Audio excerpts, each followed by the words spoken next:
Wow! Ah? Gulat ka na. So for today's video ay gagawa tayo ng makeup tutorial. So may transition ako, wait nyo lang yan guys. Lalagay na tayo ng chemical sa mukha. Ay, hindi ganun. Kumbaga yung pang tapal sa mukha muna bago maglagay ng makeup, di ba? Kasi syempre basira yung mukha natin. So guys, kakalat na natin. Madali ang makeup lang to, eh.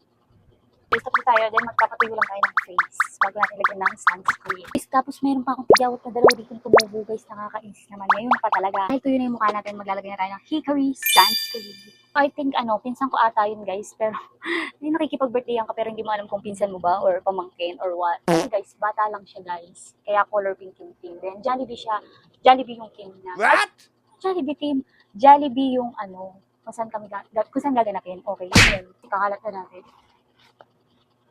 Tapos tayo mag-sunscreen. Next ay magpa-foundation naman tayo. Face lady siya guys. Isang pump lang siya guys. So ilalagay natin sa ating face. So guys, sorry nga pala kung wala akong masyadong mini vlog. Kung bagay tinamad ako. Ay hindi ba yun. Wala kasi ako guys may mini vlog kasi lagi lang naman ako nasa bahay. Hindi naman ako pwedeng gumana or what. Lumabas ng bahay dahil may bagyo nga. Bagyong Maymay. Diba? So, yun. Wala pa akong mini vlog. So guys, ang next is magko-concealer naman tayo. Then gagamitin na natin yung bigay ni ate What If na booklet. Booklet?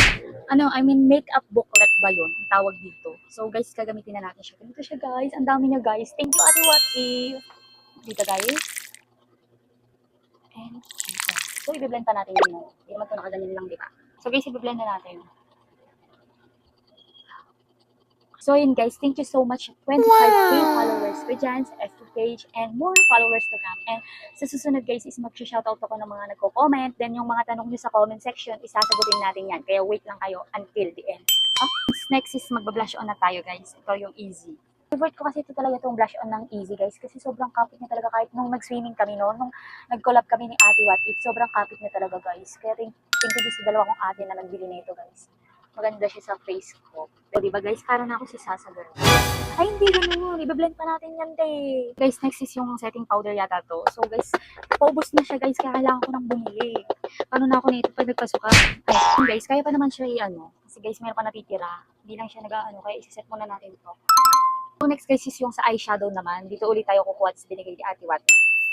Yung color pink. Syempre, diba? Kaya ang birthday party color pink. Alam ko nung gagawin ko kasi nanginginig na ako kada makeup.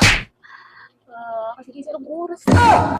30 minutes na lang ako magagayak na para bang nag-shining shimmerings na naman ako, no?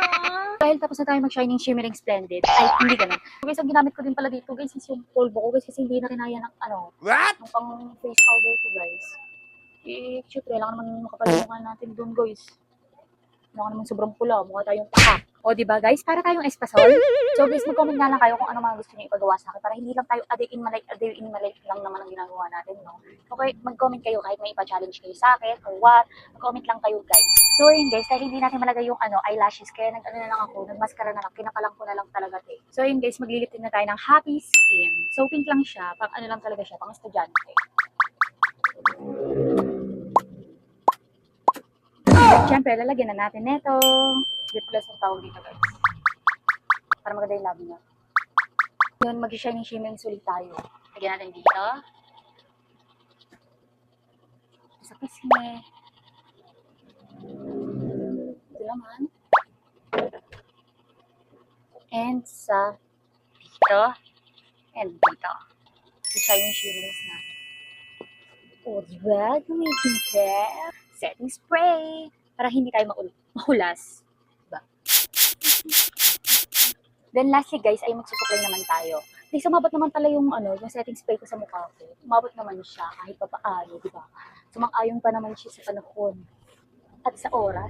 So yun guys, abangan niyo na lang guys sa vlog ko. Yung mga kaganapan ko kung bakit ako nag-ayos. So guys, thank you for watching. Bye!